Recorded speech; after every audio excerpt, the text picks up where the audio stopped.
This is Valley News Live at 6.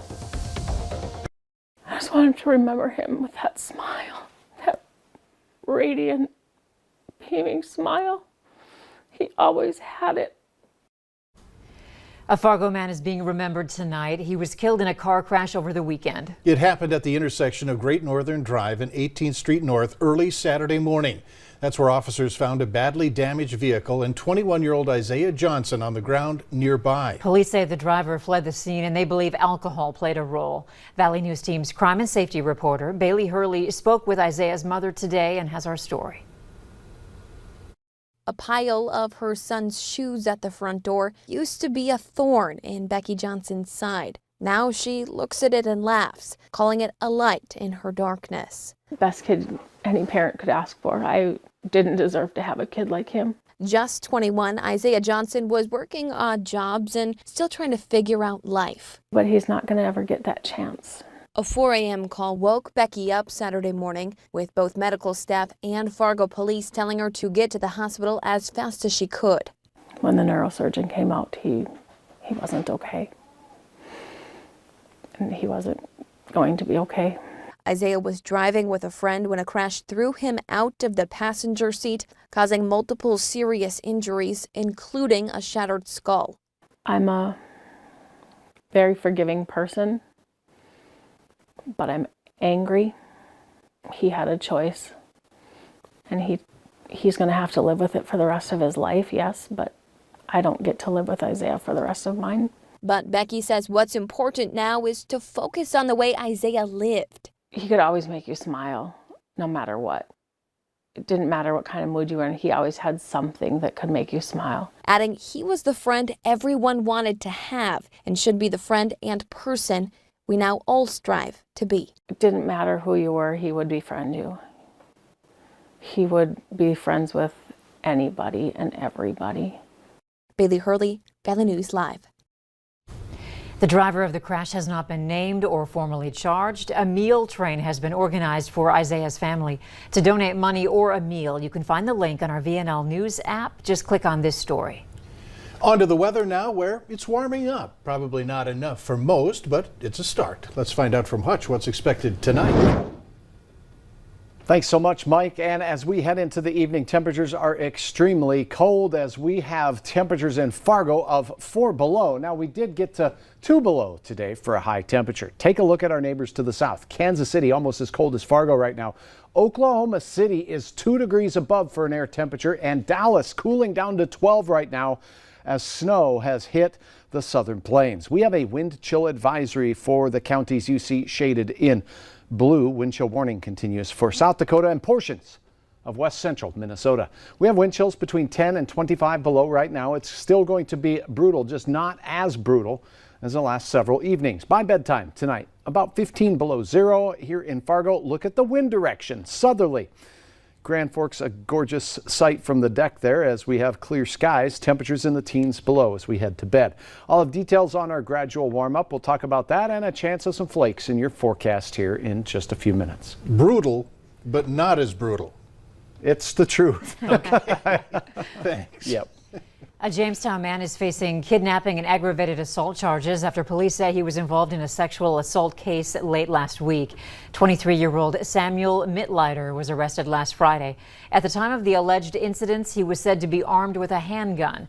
The charges stem from incidents at 1530 6th Avenue Southwest. He's being held in the Stutzman County Jail. Richland County has a vandalism problem. Authorities there are asking for any information regarding some mailboxes being destroyed in rural Wyndmere and Barney, North Dakota. If you know anything regarding this, or if your mailbox was damaged, call 701-642-7711. 2 men are in jail tonight after a shooting at a strip club just outside the city limits of Devil's Lake over the weekend. Investigators say 1 man was wounded in the leg early Saturday when several shots were fired into Wally's Roadhouse and Gentlemen's Club. Authorities say one of the people involved got a gun from a vehicle and gave it to the second person who fired into the building. The shooter is awaiting a formal charge of attempted murder, while the second person is likely to be charged with accomplice to attempted murder. Investigators suspect a massive fire near Barnesville, Minnesota this morning may have started near an area of a building close to a chicken coop. Clay County Sheriff Mark Empting says the cause is still under investigation. He says the chickens were killed, everything inside the building destroyed. The storage building had a camper, van, and other items inside it in addition to the chicken coop. No one was hurt. The search continues tonight for a missing man who hasn't been heard from since last week. Police say 60-year-old Kenneth Bosby took a cab to the Fargo Amtrak station early Monday morning with luggage for his trip.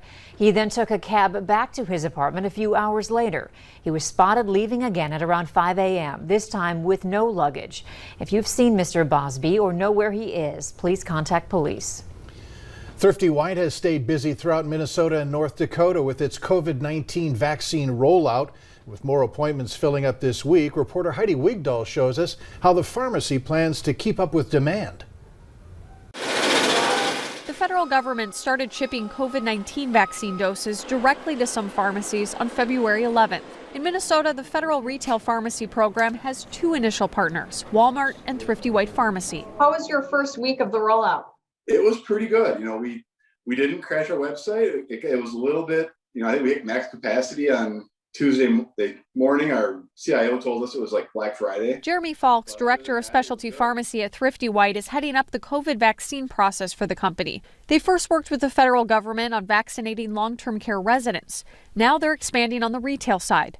Last week, Thrifty White had about 8,000 doses in Minnesota and 2,300 in North Dakota. We opened it up Tuesday morning. I think by about 7 p.m. Tuesday night, we were completely full. They expect to get a similar amount of doses this week, reaching rural communities. Yeah, I think that's where we play a really important role, especially with Thrifty White Pharmacy. You think about some of the communities we're in. We're in a lot of small towns across Minnesota and North Dakota. To meet the demand, Thrifty White trained 140 of its pharmacy technicians to support the rollout. And that's able to take a lot of the workload off of our pharmacists because now they're not required to go and give shots all day. They can actually do a lot of what they normally do, and our technician can then step out and manage the vaccination side of this. With so many calls coming into the pharmacies, this week Thrifty White is launching a call center. Also later this week on the website, people can sign up to be on their waiting list. We're working really hard to get it out as fast as we can.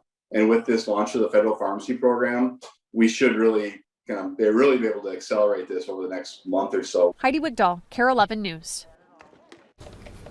About 90% of Thrifty White's pharmacies in Minnesota and North Dakota will have doses.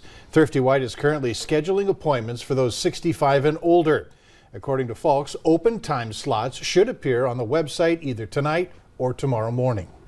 To stay on top of the latest vaccine news, you can check out our Vnl Vaccine Tracker. Just open your phone camera and point it at the QR code on your screen, then tap the link that pops up. We also have the link on our homepage.